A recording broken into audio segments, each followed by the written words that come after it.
Está no ar o 3 a 1. O nosso convidado hoje é o ministro das Comunicações, Paulo Bernardo. Participam desta entrevista a jornalista Elvira Lobato, da Folha de São Paulo, e o editor da revista Teletime, Samuel Possebon. Antes dessa conversa, nós vamos assistir a uma reportagem sobre o nosso entrevistado. O paulistano Paulo Bernardo Silva já foi bancário, secretário de Fazenda do Mato Grosso do Sul e secretário de Fazenda de Londrina. Deputado federal pelo Partido dos Trabalhadores por 3 mandatos, ganhou destaque na presidência da Comissão Mista de Orçamento. Foi ministro do Planejamento do governo Lula e, após a vitória de Dilma Rousseff à presidência, trocou de pasta e foi para as comunicações, antes ocupada pelo PMDB. A missão é uma das mais importantes do governo Dilma, a universalização da internet banda larga. Outro alvo de Paulo Bernardo é a reestruturação dos Correios. Recentemente, o ministro defendeu que os políticos sejam proibidos de ter concessão de rádio e TV para não legislar em causa própria. O veto está na Constituição, mas não há regulamentação. No entanto, a proposta consta do anteprojeto para a Lei de Comunicação Eletrônica do ex-ministro Franklin Martins, que deve ser colocado em discussão pública antes de ir para o Congresso. Mas o ministro duvida que o Congresso aprove a medida por causa do grande número de políticos que possuem concessões. 61 dos eleitos em 2010 informaram possuir rádio ou TV. Outros artigos polêmicos tratam da liberdade de expressão e de criação, programação e conteúdo e o que estabelece o limite de 30% ao capital estrangeiro nas empresas de comunicação.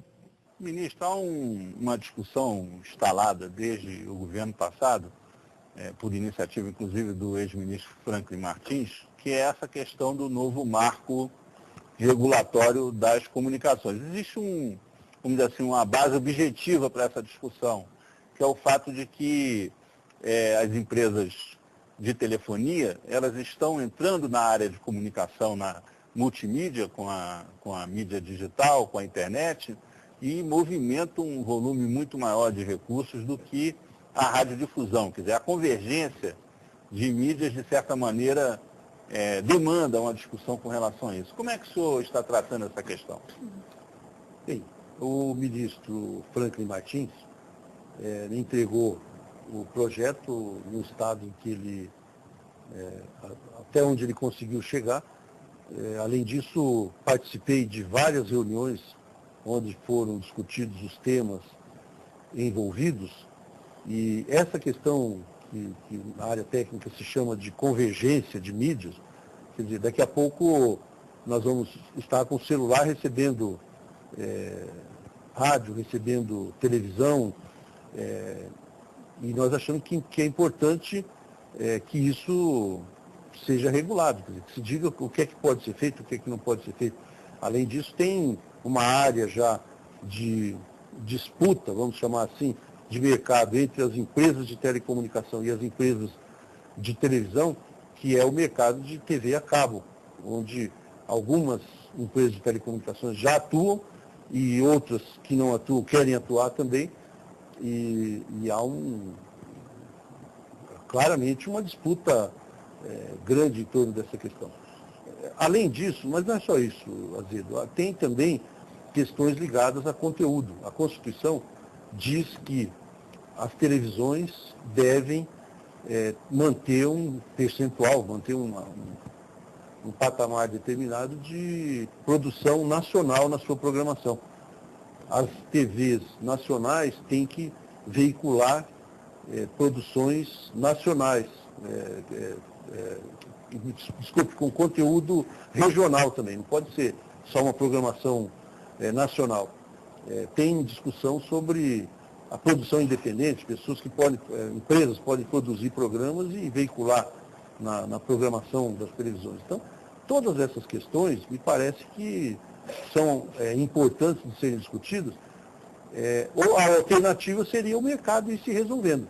O que o Franklin dizia sempre é o seguinte: se nós deixarmos que o mercado vá se resolvendo, nós podemos ter uma situação como essa que você falou, onde empresas que, do ponto de vista do faturamento, da presença, são muito mais fortes, né? O faturamento, às vezes, perto de 15 vezes o do setor de radiodifusão, e essas empresas podem ter um poder de fogo maior, lógico.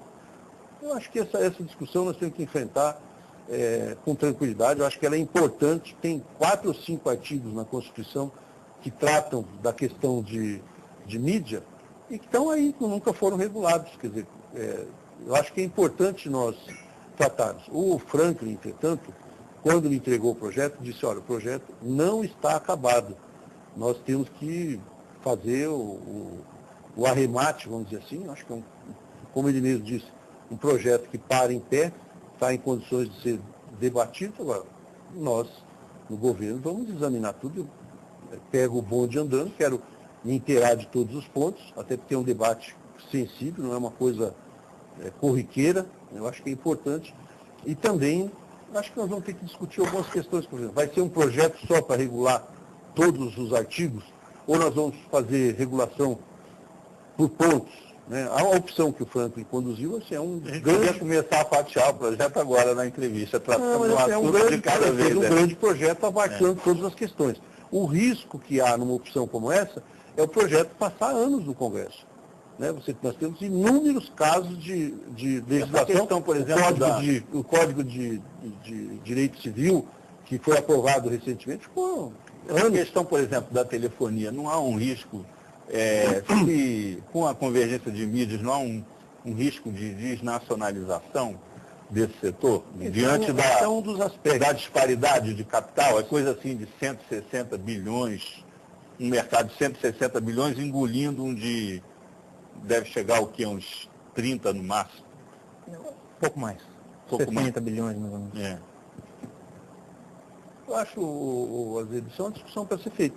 Veja bem, se a empresa que me fornece celular disser, olha, eu vou começar a mandar a televisão para o teu celular e você pode acessar e pode pagar X, ou até vou fazer de graça por enquanto, e vou mandar um sinal de televisão, eu vou dizer o quê? Não quero, porque não existe essa regulação, ou porque isso não foi feito pelas televisões, as concessões atuais. Eu acho que essa discussão vai ser diferente disso. Né? Porque aí você coloca assim, mas será que não vai ter um problema de empresas estrangeiras estarem produzindo televisão e a legislação diz que só pode ter 30% de capital estrangeiro? Tudo bem, a empresa pode contratar produtores independentes, comprar e falar, eu estou veiculando coisas produzidas por brasileiros, por empresas brasileiras. Agora, essa discussão está aí. Se a gente não fizer, vai acontecer. Você é um especialista no assunto. Quer dizer, se essa coisa for evoluindo, nós vamos fazer o quê? Ficar olhando? Vamos dizer...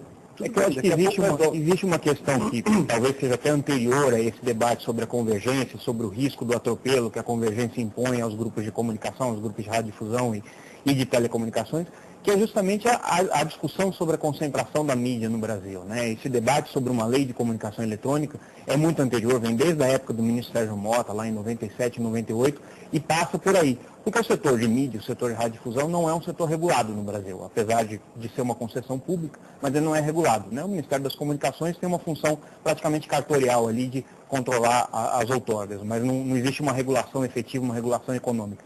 O professor Fábio, quando é comparado, outro dia mencionou que talvez o setor de mídia no Brasil seja um dos mais concentrados do mundo. A minha pergunta para o senhor é se o senhor concorda com isso. O setor de mídia é concentrado e precisa de regulação para se desconcentrar? Eu acho que é concentrado, com certeza que é concentrado. Qualquer um vê isso. Nós temos centenas de empresas, centenas de empresas atuando no setor, mas quem tem audiência mesmo são 4 ou 5. Né? Não passa disso. Você vai provar facilmente a 90% do peso, por exemplo, no caso de televisão, com certeza. Eu acho que é concentrado. Eu acho que a regulação pode ajudar a que floresçam novas empresas e que outras empresas ocupem espaço. É evidente que nós não vamos fazer isso por lei. Né? Nós temos que ter uma regulação que permita e dê condições. Por exemplo, se você disser tem que ter conteúdo nacional, tem que ter produção nacional, tem que ter produções locais. Né? É evidente que isso vai levar a um desenvolvimento de mercado de trabalho e de produção que está correlacionado com essa desconcentração. Mais gente vai estar produzindo conteúdo. Eu acho que é por aí mesmo. Agora, esse é outro aspecto importante. Eu acho que não dá para falar, nós vamos fazer uma lei e desconcentrar. Até porque, qual seria o mecanismo para fazer isso? Não é verdade? Acho que nós temos que oferecer mais opções. E aí, as empresas, com certeza, tendo oportunidade, tendo espaço, vão crescer também. Ministro, no governo